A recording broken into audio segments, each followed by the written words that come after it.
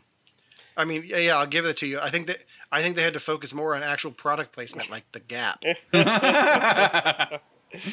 So that leads me to my final question before we wrap this up. Out of the three big Philip K. Dick adaptations into film, which are Blade Runner, Total Recall, and Minority Report, which one is your guys' favorite? This is gonna sound super hacky, but it's Blade Runner. Okay. I like Blade Runner because I feel like it tries to ask bigger questions than the rest of them do. Okay. Brian? Total Recall. Alan? And I guess I'm a minority, and I guess we all are because this is a Minority Report. But Minority Report. Really? Oh yeah, I love that movie. I don't know why I love it so much. It's definitely my favorite Tom Cruise movie. It's Spielberg, but it's different enough for Spielberg. It's got like this film noir aspect to it. You guys have both seen it, right? Yeah. Yeah. Okay. Damn it. I want to talk about it on the show. We're doing it now. But yeah, I really like that one. And I like the idea that this is in the same universe as Total Recall. Yeah, so, I think it's cool. I mean, and the reason why I picked this one is just because this gets down to what I want in movies to a point. Like, my main thing for movies is that I want to have fun and I want to be entertained and I want to laugh and I want to be drawn into it and I want to take some things seriously and I just want to have some things to be silly. And this movie does a good balance of that. It's a little bit heavier on one side of things than other for some of the categories, but and Blade Runner makes sense for Devon because he loves world building and he loves that deep stuff, so that makes sense for him. And I feel like these three films kind of label us in like our fandom for movies. Like, you're not wrong. No. I mean, here, almost every movie that I've had you guys watch so far, Total Recall makes sense. Yeah, absolutely. So, I mean, in the last few months, you've made us watch 3 Paul Verhoeven films. So. And I didn't mean to. You keep saying that, but I'm serious. You're always protesting. I don't know who directors are, but then you pick 3 of the same director. Here's the thing. I don't know who directors are because it took me this long to figure out that I'm a big fan of Shane Black. Yeah. I mean, seriously. I know. I'm because just I never giving you shit. cared to hey, are there styles I like? Yes. Are there directors that constantly make those styles? Yes. So are there a handful of directors that I mainly watch? Yes. Do I know who they are? Hell no. So Devin, which Paul Verhoeven film do you think Ryan's going to make us watch next? I Basic Instinct or Hollow Man? Oh, Hollow Man. I love Hollow Man. Called it! I love Hollow Man. Oh, I love it. Such a good movie. All right. Have you guys seen it? Anything else? Yeah, I've seen it. Okay. Devin, you? On USA, not TBS, but USA. Oh, okay. Never seen it, by the way. Oh. It's coming up. All right. Anything else before we wrap this thing up? I don't think so. Oh, one question. We talked about it a little bit, and it'll be short. What's your favorite one-liners that you can remember? Like, what's a line that you remember from the movie? Well, like I said, the first line of the movie being That's not a line. stuck with me. That's Well, then don't bullshit me. okay. That's fine. Like that. It's that one. I'm trying. Okay, I hate it, but there was one that made me groan, and I'm trying. That, What's up? Okay, fine. What is it? No, it was just like I asked for your favorite line, and then you're gonna give me your most hated line. It's just No. It was no. This was my favorite line because Okay. it made me groan. Okay. And you know what? I just found a list of them, and I'm changing it because my one. I know he says a one-liner when he's holding the two hands, but I can't remember the one-liner. But now my favorite one-liner, because I found the list and remembered it, is "Baby, you make me wish I had three hands." Friggin' swoosh! Come on, guys.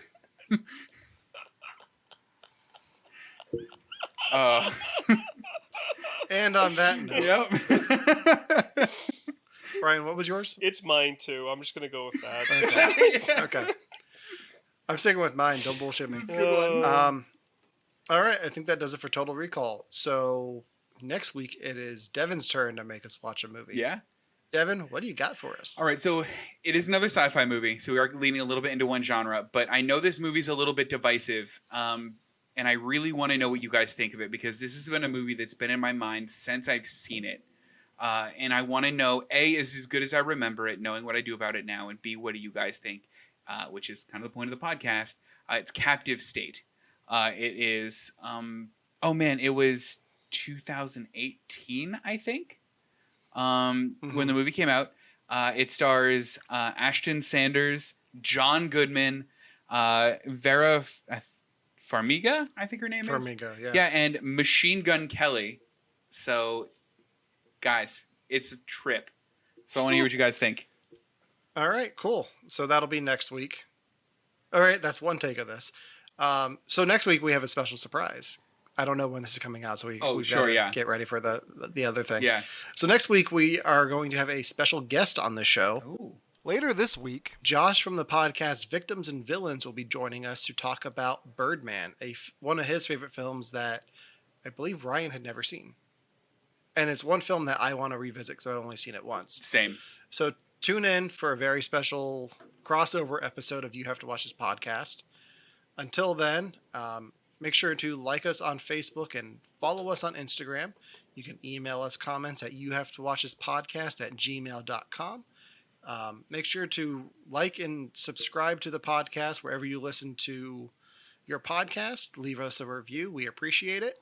And until next time, for You Have to Watch This podcast, I'm Alan. I'm Ryan. And I'm Devin. And don't bullshit me. See you next time. It's not a tumor. Thank you for using Johnny Cab.